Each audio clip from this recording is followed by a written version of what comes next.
자, 오늘은 아리스토텔레스의 수사학 제3권, 제3장을 한번 들여다볼 건데요. 우리 모두 살면서 좀 어색하거나 읽기 힘들고 심지어는 민망하기까지 한 글을 읽어본 경험 다들 있으시죠? 도대체 뭐가 좋은 글이랑 나쁜 글을 가르는 걸까요? 진짜 놀랍게도 그 힌트가 무려 2000년도도 전에 바로 이 아리스토텔레스의 수사학에 이미 나와 있었습니다. 오늘 저랑 같이 이 고대의 지혜를 한번 파헤쳐 보시죠. 아리스토텔레스가 딱 짚어낸 나쁜 글, 그러니까 나쁜 취향을 보여주는 4가지 함정이 있습니다. 바로 어색한 복합어, 낯선 단어의 남용, 과도한 수식어, 그리고 부적절한 은유, 이 4가지인데요. 마지막엔 이 모든 걸 아우르는 핵심 원칙, 중용까지 짚어볼 겁니다. 오늘 이 4가지를 하나씩 뜯어보면서 우리 글에서 이런 함정들을 어떻게 피할 수 있을지 같이 알아보겠습니다. 자, 그럼 첫 번째부터 바로 시작해볼까요? 자, 첫 번째 함정입니다. 바로 어색한 복합어의 남용인데요. 이게 뭐냐면 산문을 꼭 시처럼 쓰려고 할 때 생기는 문제예요. 뭔가 글에 멋을 좀 부려보겠다고 했는데 결과적으로는 오히려 더 이상해지는 거죠.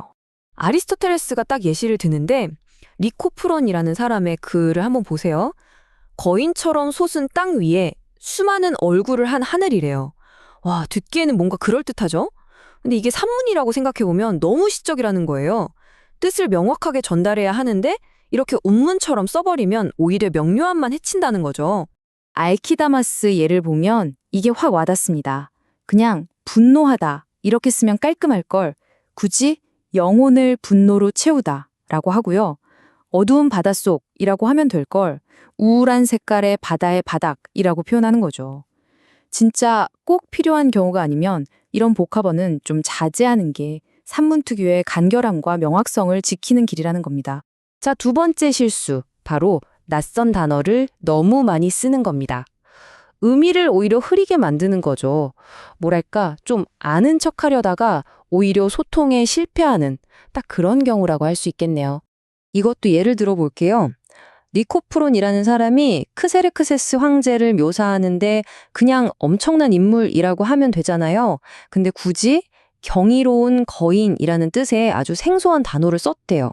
또 스키론이라는 사람을 인간 약탈자라고 부르고요.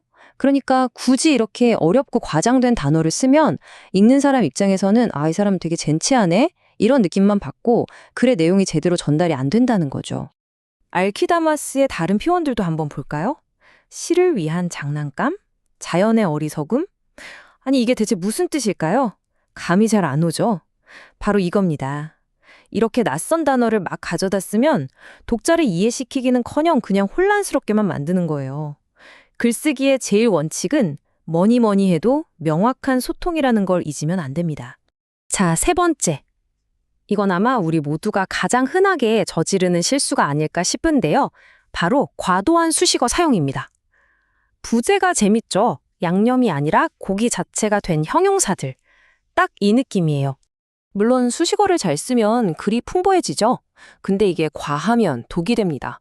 예를 들어 하얀 우유라는 말을 생각해 보세요. 시에서는 뭐 그럴 수 있어요. 하지만 그냥 정보 전달을 위한 글에서 하얀 우유라고 하면 우유가 그런 까만색인가? 이런 생각이 들잖아요. 불필요하다는 거죠.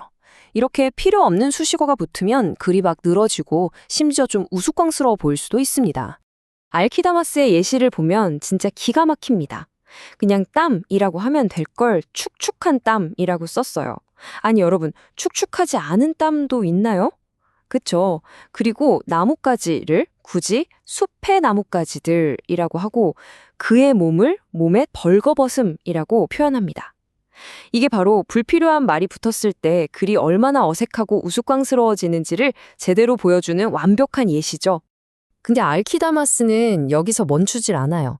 그냥 이스트미아 제전이라고 하면 되는데 굳이 이스트미아 제전의 세계대회라고 거창하게 부르고요. 또 있습니다. 그냥 법이라고 하면 될 것을 국가의 군주인 법률이라고 표현하기도 했어요. 마지막으로 마음의 근심을 찌푸린 마음의 근심이라고까지 합니다. 어떠세요? 이런 말들의 형연. 결국 남는 건 공허하고 어색한 느낌뿐이고 글만 쓸데없이 길어지는 거죠. 자, 이제 드디어 마지막 네 번째입니다. 바로 부적절한 은유의 사용. 은유. 이거 정말 강력한 글쓰기 도구잖아요. 근데 칼도 잘 써야 약이지 잘못 쓰면 독이 되는 것처럼 은유도 마찬가지입니다. 잘못 쓰면 글의 품격을 확 떨어뜨릴 수 있어요. 고르기아스의 이 말을 한번 보시죠. 추악한 씨앗을 뿌려 사악한 수확을 거두었다. 와, 너무 시적이죠? 사실 이 말은 그냥 나쁜 짓을 했더니 나쁜 결과가 나왔다는 아주 단순한 뜻이거든요.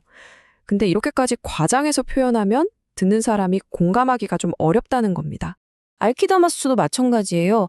철학을 법의 힘을 위협하는 요새라고 하거나 오디세이를 인생의 아름다운 거울이라고 표현하는데 이것도 너무 거창해서 설득력이 좀 떨어지죠. 하지만 그렇다고 은유가 다 나쁜 건 절대 아닙니다. 아리스토텔레스가 기가 막히게 재치 있는 비유의 좋은 예를 하나 들어주거든요. 이거 진짜 재밌는 일화인데요. 한번 들어보세요. 고르기아스가 길을 걷고 있었어요. 그런데 마침 머리 위로 날아가던 제비 한 마리가 그만 배설물을 떨어뜨린 거예요. 그때 고르기아스가 제비를 향해 이렇게 외쳤다고 합니다. 자, 이게 왜 재치 있는 말이냐면요. 그리스 신화에 나오는 필로멜라라는 인물은 아주 비극적인 일을 겪고 제비가 된 공주입니다. 그냥 새가 배설물을 떨어뜨리는 건 부끄러운 행동이 아니잖아요? 하지만 그 제비를 필로멜라라는 소녀로 본다면 그건 부끄러운 행동이 되는 거죠. 보세요. 고르기어스는 이 은유 하나로 그냥 재수없어 할 수 있는 불쾌한 상황을 아주 재치 있는 비판으로 바꿔버린 겁니다. 바로 이게 좋은 은유의 힘이죠. 자, 지금까지 4가지 나쁜 글쓰기 습관을 살펴봤습니다. 그렇다면 이 모든 걸 관통하는 핵심 원칙은 대체 뭘까요? 이건 아리스토텔레스 철학 전체의 핵심이기도 한데요. 바로 중용입니다. 환급률이죠. 아리스토텔레스가 남긴 이 비유가 정말 모든 걸 말해줍니다. 수식어, 그러니까 글의 스타일은 고기 자체가 아니라 고기의 양념처럼 사용하라는 거예요. 기가 막히죠? 글의 기교, 즉 스타일이 진짜 내용, 알맹이를 압도해서는 안 된다는 겁니다. 스타일은 어디까지나 내용을 돋보이게 하는 양념이지 그 자체가 주재료인 고기가 될 수는 없다는 거죠.